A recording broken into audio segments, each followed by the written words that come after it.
She came back from her solo trip unsure about us. My smile when I said his name said it all. I'd been expecting this conversation for weeks, watching Rebecca practice her lines in the mirror before she left for what she called a wellness retreat in Sedona. We'd been together for 4 years, living together for 2, and I thought I knew every expression that crossed her face. I watched her set down her designer luggage in our entryway, the same bags I'd helped her pack with meditation cushions and organic snacks for her supposed journey of self-discovery. She took a deep breath, smoothed her hair, and turned to face me with the kind of theatrical composure that told me everything I needed to know about what came next. "Tom, we need to talk," she began, her voice carrying that rehearsed quality of someone who'd been preparing this speech for days. "This trip really opened my eyes about what I want from life, and I'm feeling really confused about us right now." I nodded thoughtfully, settling back into my chair with the calm of someone who'd been expecting exactly this performance. "The thing is," she continued, pacing slightly as she found her rhythm, "I realized I need more space to figure out who I am as an individual. I think maybe we've gotten too comfortable, too settled, and I'm not sure we're growing in the same direction anymore." Her words flowed with the practiced ease of someone who'd rehearsed this breakup speech multiple times, probably in front of bathroom mirrors at whatever luxury resort she'd actually been staying at. I let her finish her entire monologue about needing to find herself and questioning whether we were truly compatible long-term, watching as she built up to what I could tell was meant to be her grand finale about taking a break to explore other possibilities. When she finally paused, waiting for my reaction with barely concealed anticipation, I reached into the drawer beside my chair and pulled out a manila envelope. "Funny you should mention questioning our relationship," I said, setting the envelope on the coffee table between us. "I filed divorce papers 3 days ago." The color drained from her face so quickly I almost felt sorry for her. "Tom, what are you talking about? That's completely extreme. I just said I needed some space to think, not that I wanted to end things permanently." I opened the envelope and spread several photographs across the table, each one showing her and a man with shoulder-length dark hair sharing intimate dinners, walking hand-in-hand through desert landscapes, and lounging by pools at what was clearly an expensive resort. "These are from your solo wellness retreat," I said calmly. "Though I have to say, Trevor looks pretty good for someone who doesn't exist." Rebecca's mouth opened and closed without any sound coming out, her entire carefully constructed narrative crumbling in real time. She picked up one of the photos showing them sharing what appeared to be a couple's massage, her face a mask of shock and growing panic. "How did you?" She started, then stopped, probably realizing that admitting she knew who Trevor was would only make things worse. "Trevor Rodriguez," I continued conversationally, enjoying the way she flinched at hearing his full name, "runs that wellness coaching business downtown, the one where you've been taking those Thursday evening yoga classes for the past 6 months." I pulled out another set of photos showing them at various restaurants around Scottsdale, clearly comfortable with each other in a way that suggested this wasn't their first romantic getaway together. "Interesting coincidence that he happened to be in Sedona the same week as your solo spiritual journey, don't you think?" She started to say something about how things weren't what they looked like, but I held up a hand to stop her. "Before you try to explain this away," I said, reaching for one final photograph, "you should probably know that Trevor's been engaged to a kindergarten teacher named Brooke for the past 8 months. I slid the photo across the table, showing Trevor and a petite blonde woman at what was clearly an engagement party, both of them beaming as they showed off her ring to friends and family. "She seems really sweet. You should definitely say hello to her for me when you see Trevor next." Rebecca stared at the engagement photo like it contained the secrets of the universe, her face cycling through confusion, hurt, and what looked like genuine shock. "He's engaged," she whispered, and for the first time since she'd walked through the door, her voice sounded completely unscripted. 8 months, I confirmed. "Right around the time you started those Thursday yoga classes, actually." Another interesting coincidence. I gathered the photographs back into a neat stack, watching as she processed the reality that she'd been played just as thoroughly as she'd been playing me. "So when you're ready to stop pretending this was some spontaneous spiritual awakening that made you question our relationship, we can discuss the divorce terms like adults." I opened my laptop and turned it toward Rebecca, showing her a folder labeled Evidence Package Kelly Investigations that contained dozens of time-stamped photographs and surveillance reports from her 10-day romantic getaway. Meet Kelly Ramirez, the private investigator I hired 3 weeks ago when your meditation app started showing Phoenix locations while you claimed to be going to Denver, I said, scrolling through images that showed Rebecca and Trevor checking into the luxury Four Seasons resort in Scottsdale together. Rebecca's face went completely white as she watched herself on screen, laughing and holding hands with Trevor as they walked through the resort lobby with matching luggage.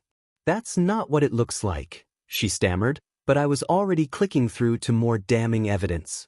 "Here's you two at Nobu on Tuesday night," I said, showing her a clear photo of them sharing sushi and looking very much like a couple celebrating something special. "And here's Wednesday's couples massage at the spa, followed by your romantic dinner at Elements where you ordered the $180 tasting menu." I scrolled to another image showing them toasting with champagne glasses, Trevor's hand covering hers on the table. "Meanwhile, you called me from the resort bathroom that same night to tell me about your solo meditation session and how the juice cleanse was making you feel spiritually cleansed." Rebecca reached for the laptop like she could somehow delete the evidence, but I pulled it back and continued clicking through Kelly's comprehensive documentation.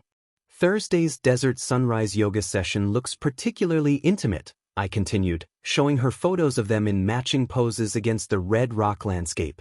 "And I have to admit, the sunset horseback ride through the canyon was a nice touch.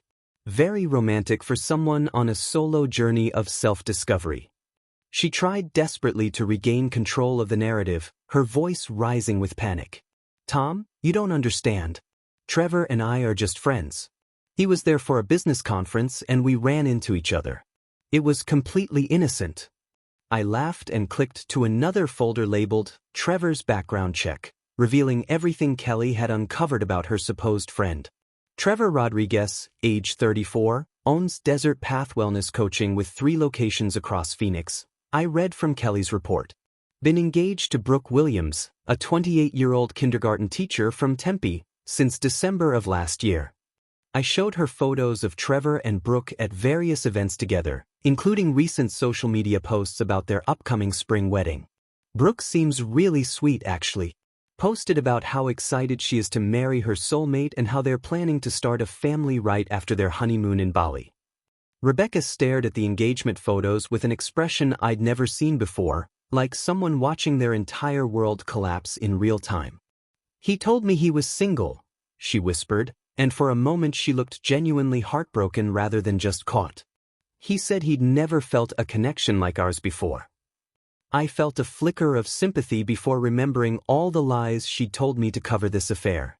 "Kelly has video footage of you two planning this trip together at his studio 6 weeks ago," I said, clicking to a surveillance video that showed them embracing after what appeared to be a private yoga session. "She also documented the shopping trip where you bought matching outfits for your romantic desert adventure, paid for with our joint credit card."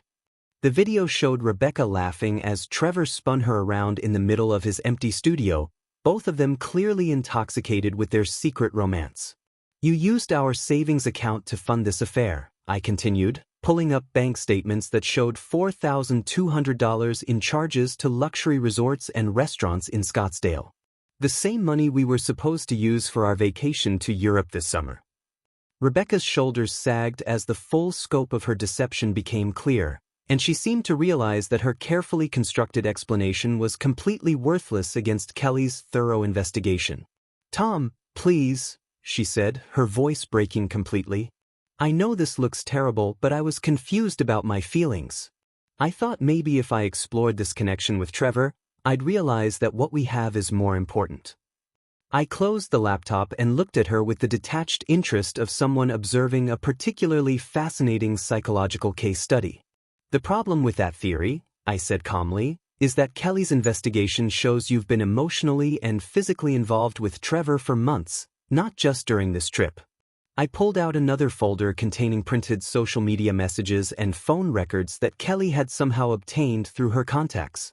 "According to this evidence, you two have been planning to leave your respective partners and start a wellness retreat business together in Costa Rica."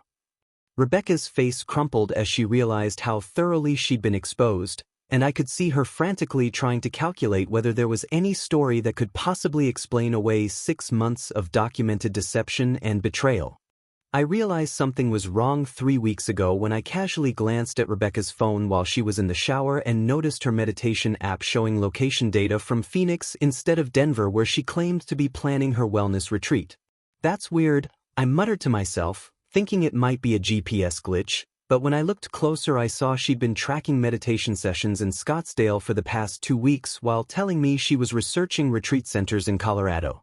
I opened the app's message feature out of curiosity and discovered she'd been chatting with someone named T about finding inner peace together in the desert and exploring their spiritual connection beyond the confines of traditional relationships.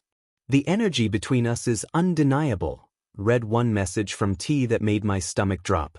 "I can't wait to share the sunrise meditation ceremony with you tomorrow." I sat on our bed holding her phone, reading months of increasingly intimate conversations about chakra alignment and tantric breathing exercises that sounded more like foreplay than spiritual guidance. Rebecca had been telling me for weeks about this solo retreat she'd found through online research, claiming she needed time alone to reconnect with herself and figure out her life direction. "I just feel like I've lost touch with who I really am," she'd said with tears in her eyes, looking so genuinely distressed that I'd immediately offered to pay for the entire trip despite our tight budget. Now I was reading messages where she and this Trevor person were planning romantic desert camping excursions and discussing how their souls were meant to find each other. I heard the shower turn off and quickly put her phone back exactly where she'd left it, my mind racing with the implications of what I'd discovered. I spent the next hour lying in bed next to her, watching her sleep peacefully while I processed the fact that the woman I'd been planning to propose to was apparently planning to explore her spiritual connection with some yoga instructor in Arizona. The next morning, I called in sick to work and spent 6 hours researching private investigators in our area, finally settling on Kelly Ramirez, whose website showed extensive experience in documenting marital infidelity with discretion and professionalism. I met Kelly at a coffee shop downtown, bringing printouts of the suspicious app data and a timeline of Rebecca's changing behavior over the past few months that I'd compiled like a project report. "Your girlfriend's been much more secretive about her phone lately," Kelly noted as she reviewed my documentation. "Increased focus on physical appearance, new interest in spiritual practices she'd never mentioned before, and now planning a solo trip that doesn't match her actual location data." I nodded, feeling simultaneously relieved to have my suspicions validated and devastated by the obvious pattern Kelly was identifying. "I need to know the truth before I waste any more time on this relationship," I told her, writing a check for $2,500 to cover her retainer and initial surveillance expenses. "If she's cheating, I want comprehensive documentation for divorce proceedings." Kelly assured me she'd have initial results within a week and began explaining her methodology for tracking subjects without detection, but I was already mentally preparing myself for the worst-case scenario.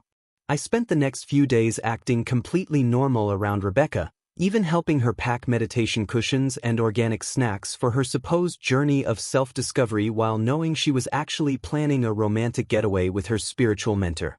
"I'm really proud of you for taking this time for yourself," I told her as I loaded her designer luggage into my car for the airport drop-off, feeling like the world's biggest fool for enabling her deception. "This retreat is going to be so good for your personal growth." She kissed me goodbye at the departure curb with what seemed like genuine affection, and for a moment I wondered if maybe I'd misunderstood the messages and she really was just seeking spiritual guidance from a platonic teacher. Kelly's first update came 2 days into Rebecca's retreat, including photos of her and Trevor checking into the Four Seasons resort together like honeymooning newlyweds, their body language and obvious chemistry making it impossible to deny the romantic nature of their relationship. I stared at the images on my laptop screen, watching my girlfriend of 4 years laugh and hold hands with another man while I sat alone in our shared apartment surrounded by photos of our supposedly happy life together. Subject and her companion have adjoining suites but appear to be sharing the same room, Kelly's report noted with professional detachment. Multiple witnesses at hotel restaurants confirm they're presenting as a romantic couple celebrating a special occasion. I closed the laptop and poured myself a large glass of wine, trying to process the surreal reality that Rebecca was living a completely different life in Arizona while calling me every evening to share fabricated stories about her solo meditation sessions and juice cleanses. The sunset was absolutely magical tonight, she'd gushed during our video call the previous evening, speaking to me from what I now knew was their shared luxury suite while Trevor was probably in the bathroom. I feel like I'm really connecting with my authentic self for the first time in years. The irony wasn't lost on me that she was apparently finding her authentic self by lying to everyone in her life and betraying the person who loved her most completely. Kelly's daily reports painted a picture of Rebecca and Trevor living like wealthy honeymooners, completely immersed in their romantic desert fantasy while I sat at home receiving her carefully crafted lies through nightly video calls. Day 3 surveillance shows subjects enjoying couple spa treatments including hot stone massage and aromatherapy sessions. Kelly documented with timestamps and detailed location data. They spent 4 hours at the resort's exclusive desert oasis spa, followed by private dining on their suite balcony overlooking Camelback Mountain. I scrolled through photos of them feeding each other chocolate-covered strawberries while wearing matching white spa robes, their faces glowing with the kind of intimacy that takes months to develop between two people. Meanwhile, Rebecca had called me that same evening from what she claimed was her modest retreat center room, complaining about the basic accommodations and bland vegetarian meals. "I'm really missing home-cooked food," she'd said with perfect sincerity while Kelly's photos showed her enjoying a $300 7-course tasting menu at the resort's signature restaurant. Kelly's surveillance extended beyond the luxury resort to document their adventure excursions throughout the Scottsdale area, including romantic horseback rides through the Sonoran Desert and sunset hot air balloon trips that Rebecca was posting on social media as solo spiritual experiences. The subjects appear completely comfortable with each other, suggesting a well-established intimate relationship rather than a new romantic connection, Kelly noted in her professional assessment. Their behavior indicates they've been physically involved for an extended period and are using this trip to deepen their emotional bond. The photos from their desert camping expedition were particularly devastating, showing them sharing a single sleeping bag under the stars while Trevor played guitar and Rebecca gazed at him with the kind of adoration she used to reserve for me during our early dating days. They'd hired a professional guide for a private overnight experience that cost more than I made in a week, complete with gourmet outdoor dining and champagne toasts at sunrise. Kelly had somehow managed to document their entire romantic evening from a distance, capturing intimate moments that made it impossible to maintain any illusion about the nature of their relationship. "I had the most incredible meditation session under the stars last night," Rebecca told me during our video call the next morning, her face flushed with what I now knew was post-romantic bliss rather than spiritual enlightenment. "I feel like the universe is really opening up new possibilities for my personal growth." The business research Kelly conducted on Trevor revealed he was far more successful than I'd initially assumed, with 3 wellness centers generating substantial revenue and a social media following of over 50,000 people who believed in his authentic approach to spiritual guidance. Trevor Rodriguez has been engaged to Brooke Williams for 8 months, Kelly's background report confirmed. His fiancée works as a kindergarten teacher and frequently posts about their upcoming spring wedding and plans to start a family. Kelly included screenshots of Brooke's Instagram posts showing her excitement about dress shopping and venue planning, completely unaware that her spiritual mentor fiancé was developing deep cosmic connections with married clients in luxury desert resorts.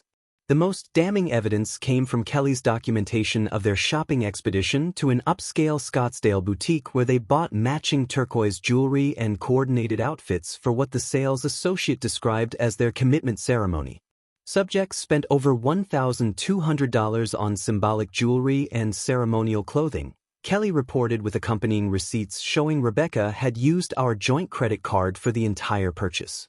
Store employees confirmed they were planning a private spiritual union ceremony for their final evening together.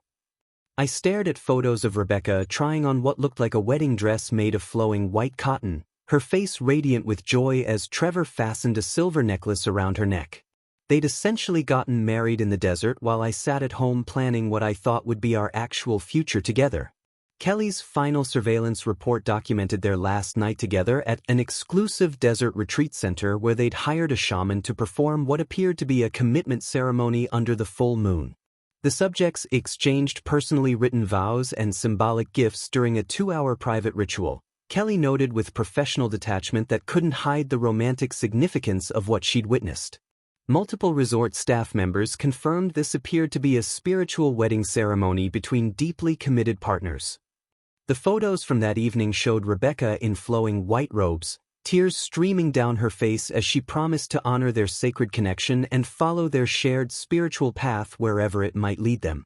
Trevor placed what looked like a commitment ring on her finger while they stood surrounded by candles and desert flowers, both of them glowing with the kind of transcendent happiness that most people only experience once in their lifetime. I scheduled a meeting with divorce attorney Jennifer Walsh the morning after receiving Kelly's final surveillance report, carrying a manila folder thick with photographic evidence and financial documentation that painted a comprehensive picture of Rebecca's systematic deception. This is one of the most thoroughly documented cases of marital infidelity I've seen, Jennifer observed as she reviewed Kelly's surveillance photos and my detailed timeline of suspicious behavior. Your girlfriend essentially conducted a symbolic marriage ceremony with another man while using your joint assets to fund the entire affair. I spread out bank statements showing the $4,200 in charges Rebecca had accumulated during her romantic desert getaway, highlighting how she'd systematically drained our shared savings account to pay for luxury resort accommodations and couples experiences. She's been working as a freelance marketing consultant making about $38,000 annually, I explained, while I've been covering most of our living expenses and apparently funding her relationship with Trevor. Jennifer nodded as she calculated the financial impact of Rebecca's deception, noting that my higher income as a software engineer would normally put me at risk for spousal support obligations in a typical divorce proceeding. However, your evidence of adultery and financial misconduct gives us substantial leverage in asset division negotiations, she assured me. The fact that she used marital funds to finance her affair creates a strong case for reimbursement and eliminates any possibility of her receiving ongoing financial support. I watched Jennifer organize Kelly's photographic evidence into chronological order, creating a visual narrative that told the complete story of Rebecca's 6-month emotional and physical relationship with Trevor. We'll need to move quickly on filing papers, Jennifer advised. If she's planning to leave you for this other man, she might try to establish residency in Arizona or take other steps that could complicate our legal strategy. I authorized Jennifer to proceed with immediate divorce filing, including detailed asset protection measures and a comprehensive financial accounting that would prevent Rebecca from accessing our joint accounts or claiming any portion of my retirement savings. Given her income level and the evidence of her misconduct, we can seek a clean break with no ongoing financial obligations, Jennifer explained as she prepared the initial paperwork. Kelly continued her surveillance work even after Rebecca returned from her retreat, documenting ongoing communication between Rebecca and Trevor through carefully positioned observation of their continued yoga sessions and private meetings at his wellness center. Subject maintains regular contact with her romantic partner through twice-weekly private sessions at his studio, Kelly reported with accompanying photos of Rebecca entering and leaving Trevor's business during times when no other clients were present. Their behavior suggests continued intimate relationship and possible plans for future cohabitation. I found myself strangely grateful for Kelly's professional detachment as she documented the final destruction of my 4-year relationship through time-stamped evidence that would hold up in any legal proceeding. Meanwhile, I began working with a therapist, Dr. Sarah Coleman, to process the emotional impact of discovering that the woman I'd planned to marry had been living a complete double life for months. Betrayal of this magnitude creates a form of psychological trauma, Dr. Coleman explained during our initial session. You're grieving not just the loss of your relationship, but the discovery that your reality was fundamentally different from what you believed it to be. The therapy sessions helped me understand that Rebecca's deception wasn't a reflection of my inadequacy as a partner, but rather a symptom of her inability to communicate honestly about her changing needs and desires. Some people find it easier to create elaborate deceptions than to have difficult conversations about relationship dissatisfaction, Dr. Coleman noted. Her choice to pursue another relationship while maintaining yours suggests a pattern of conflict avoidance and emotional immaturity. I spent evenings reviewing Kelly's evidence file and Jennifer's legal strategy while Rebecca continued her normal routine of work and yoga classes, completely unaware that I was systematically documenting her continued deception. The contrast between her cheerful demeanor at home and her passionate romance with Trevor created a surreal atmosphere where I felt like I was living with a skilled actress rather than the woman I thought I knew. "You seem really relaxed since your retreat," I commented one evening as she described her renewed commitment to spiritual practice and personal growth. "I feel like I finally understand what I want from life," she replied with genuine enthusiasm that made my stomach turn. "This whole experience has shown me how much possibility exists when you're open to new connections and experiences." I nodded and smiled, knowing that within days I'd be confronting her with comprehensive evidence of exactly what kind of new connections and experiences she'd been exploring at my expense. While Rebecca was in Arizona conducting her spiritual wedding ceremony with Trevor, I discovered something unexpected about myself during those 10 days of complete solitude in our shared apartment.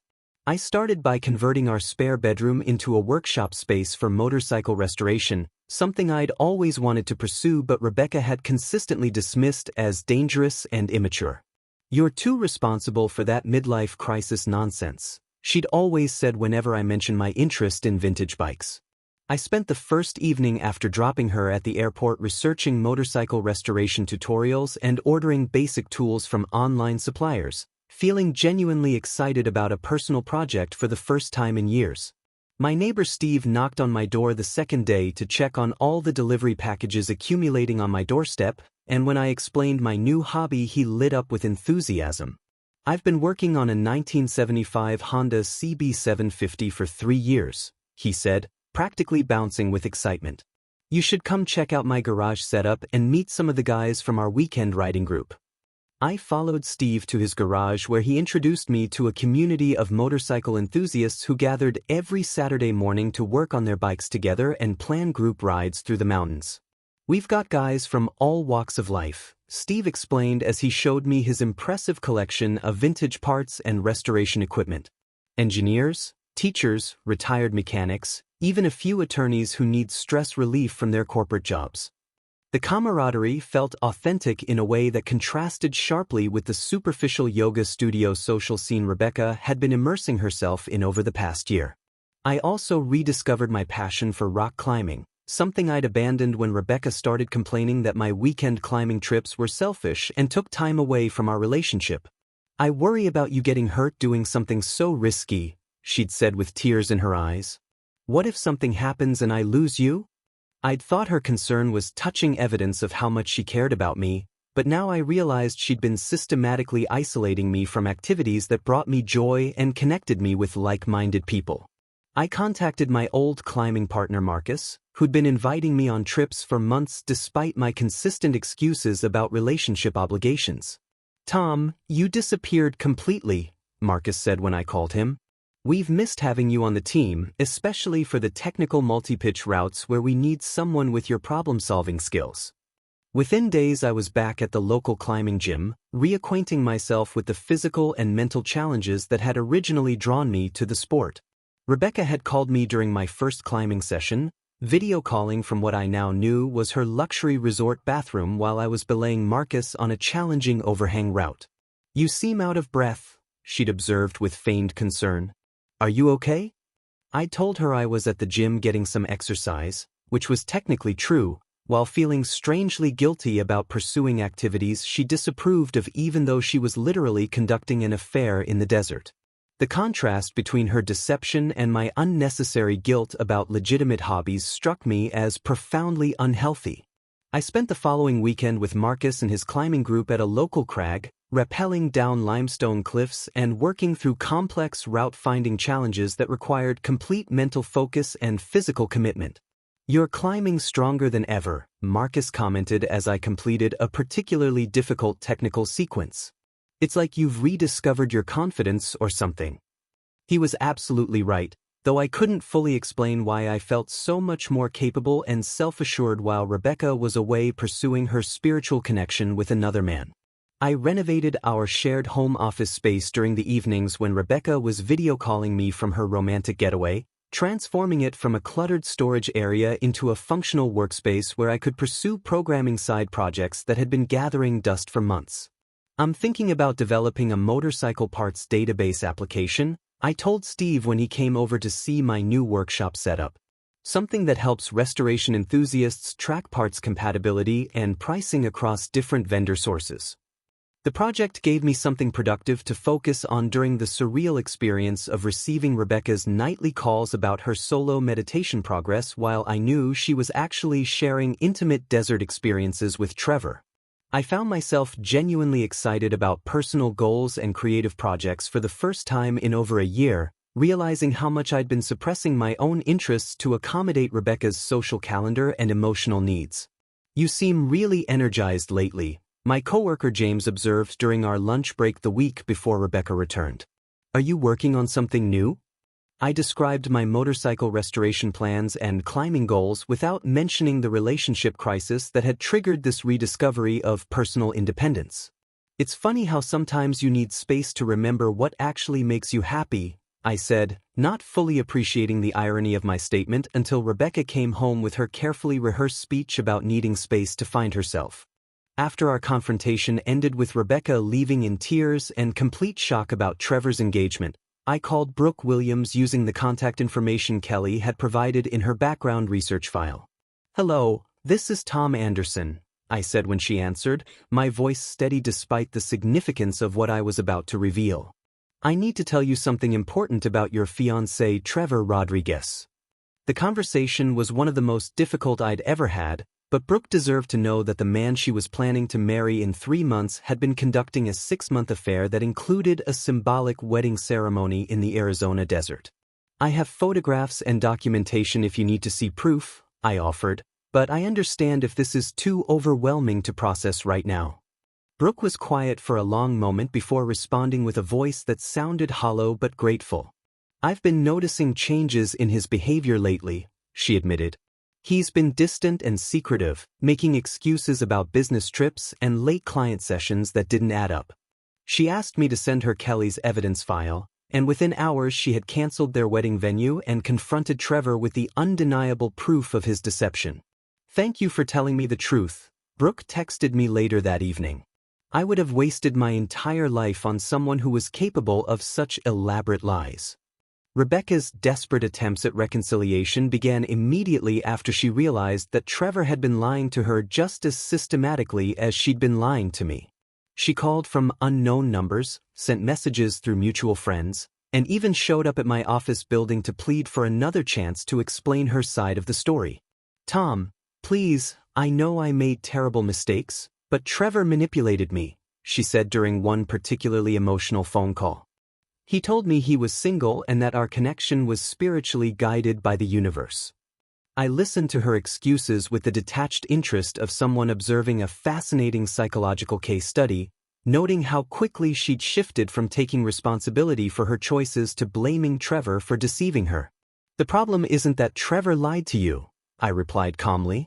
"The problem is that you were willing to lie to me for 6 months while planning your future with someone else."